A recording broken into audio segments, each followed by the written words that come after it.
Teka, alam mo, nakasama ko na sa pelikula si Ma'am Cherry Pie, pero sa totoo lang, starstruck pa rin ako. At saka on a personal note, alam mo kung paano ko nakilala si Ma'am Cherry Pie? Nag-host ako ng birthday party ng anak niya. Siya ba yun? Ikaw ba yun? Eh parang maliit ka lang nun ah. Ilang taon ka na ngayon? Oh my goodness. 20 na siya ngayon eh. He must have been what? Mga 2 years old, 3 years old. Anyway, huwag na natin pag-usapan. Ma'am Cherry Pie, first of all, we all want to know. Well, everybody knows that you are an activist. You are very active during the last elections. You're very outspoken. You're not afraid to speak your truth. You are not afraid to speak the truth. But wala ba kayong pangamba na nung inanyayahan kayo na maging part ng pelikulang to, wala ba kayo naging feeling na, naku, gulo ito, baka gugulo lang ang buhay ko. Siyempre maraming intriga, it's very political obviously. What was your thought process before you accepted this movie? First of all, we have a very beautiful script by Mr. Bonifacio Ilagan and Eric Ramos. And of course, I'm very excited to work with Direct Joel. The role is very good, and I am in unity with the advocacy of campaigning against disinformation and false news, and of course, to really respect history. So, buo at committed ako when I did the film. And I'm very grateful, of course, to Bagong Siklab for producing the film. I'm very grateful to Direk for including me in the project. And to be with you, with you guys, the whole cast, the staff, and the crew, it was an honor. So thank you, thank you. And of course, I'd like to say, Paido International, thank you. Thank you for coming here. Thank you. Kat, do you want to add anything? You want to ask Cherry Pie? Anyayahan po natin sila manood ng Oras de Peligro. Yes, I hope, yung mga andito, help us promote. It's going to be shown on March 1 in cinemas nationwide. So, sana po tulungan niyo po kami. Huwag natin pagtakpan ang katotohanan. Igalang natin ang kasaysayan. Maraming salamat po and God bless everyone. Enjoy the film. Maraming salamat, Ma'am Cherry Pie. And siyempre, of course, I'd like to thank my good-looking escorts. Of course, Mr. Edu Manzano and my son, Neo Tria. Come, say hello. Please say hello. Mr. Manzano, halika na. Say hello, please. Sir, please, I want to have a picture with you. Hello? Palakpakan po natin ang ating mga artistas na entablado. Direk Joel, Direk, bakit niyo po dinecide gawin ang pelikulang ito?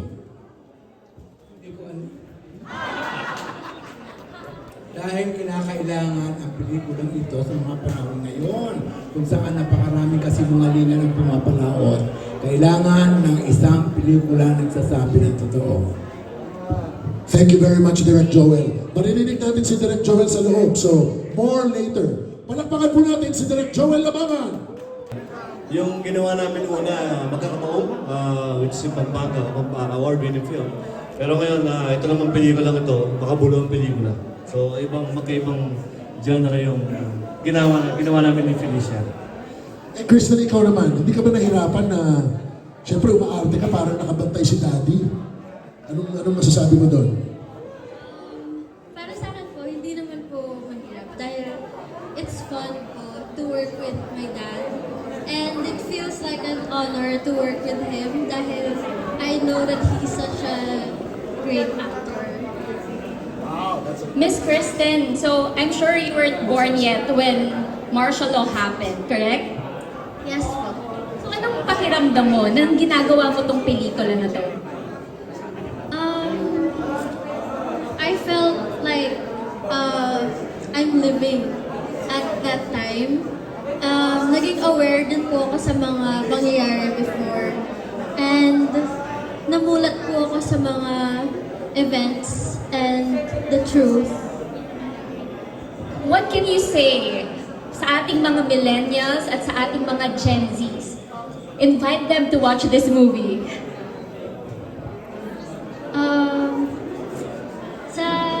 Sa mga ka-age ko po and sa mga kabataan dyan na hindi pa pinanganak nung time na to or hindi naka-experience, I hope you watch this movie dahil madami pong lessons and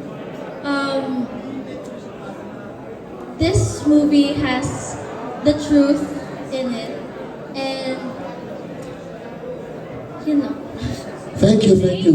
Ako, may one more question naman ako kay Allen.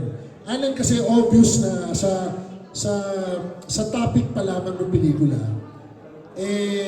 ikaw ba nung in-offer sa'yo yung pelikula, hindi ka ba kinabahan na, di ba minsan meron tayong paniniwala, huwag tayo masyado pumasok sa mga political na mga, di ba? Yung minsan mas safe na nasa gitna lang tayo.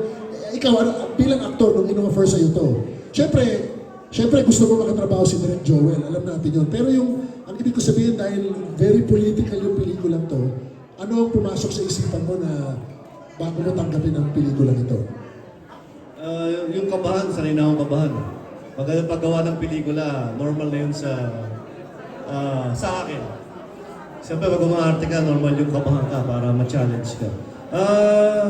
Alam ko this film is very important to the Filipino. Alam ko makakaambag ako ng malaki sa industriya pagdating sa pelikulang oras na pelikula. Kahit na alam natin political, alam natin na pinag-uusapan, pero hindi yun eh. As long as kinuha ko ni Direk, kinuha ko ng producer, kinuha ko ng project na to.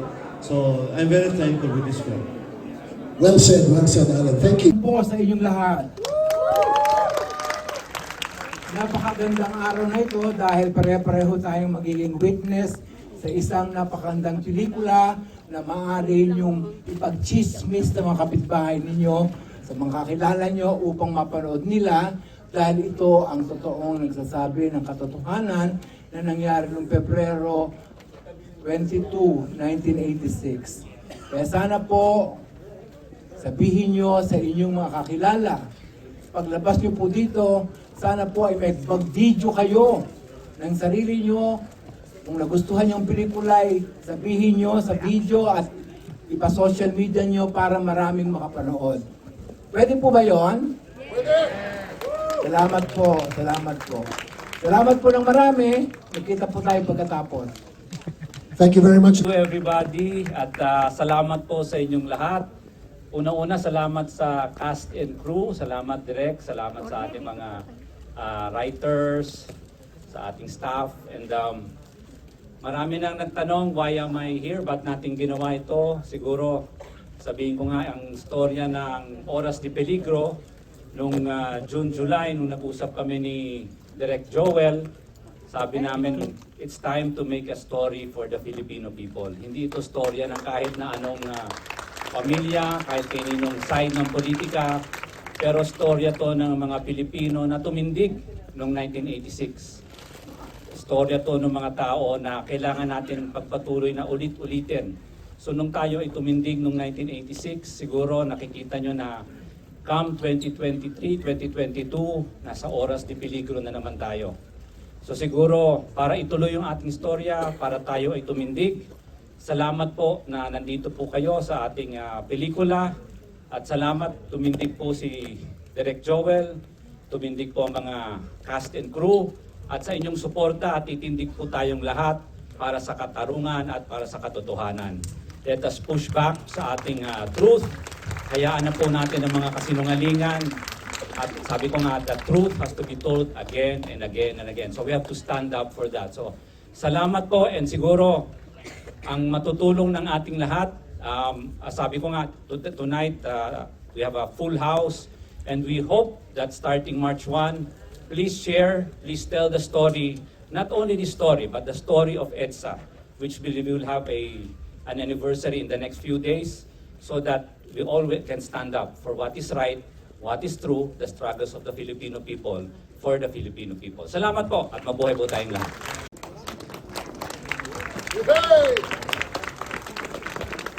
Astarte Abraham, Miss Dorothy Gilmore,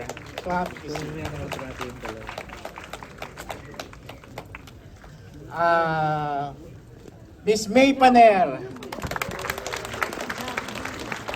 Sir Albi Sionco, artista rin po. Dito na tayo sir, para malawak. Isang hilera lang tayo. Hindi, marami pa naman tatawagin eh. Pasi-center. Maraming tatawagin eh. Pasi-center na Timothy natin para Castillo. dito makatakip dito sa mga nanonood. Marcos Madrigal. Yan, dito. Mapupuno yan. Rico Barrera.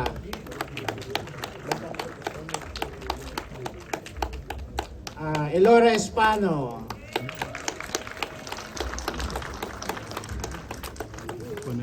Kristen Dizon.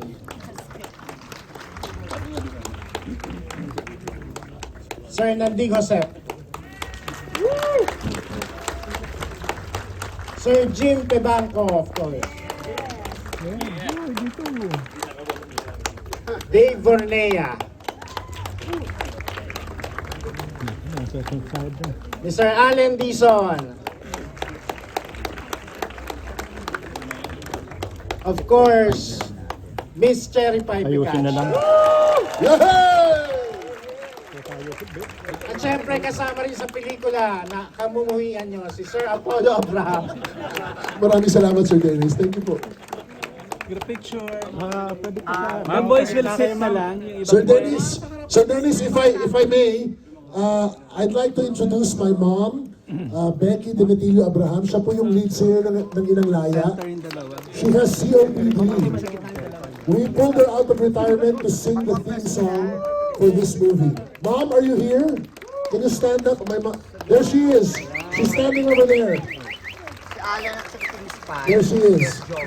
Siya po yung maririnig yung kumakanta sa pelikula mamaya. Thank you. Compress po. The boys, some of the boys will sit siguro.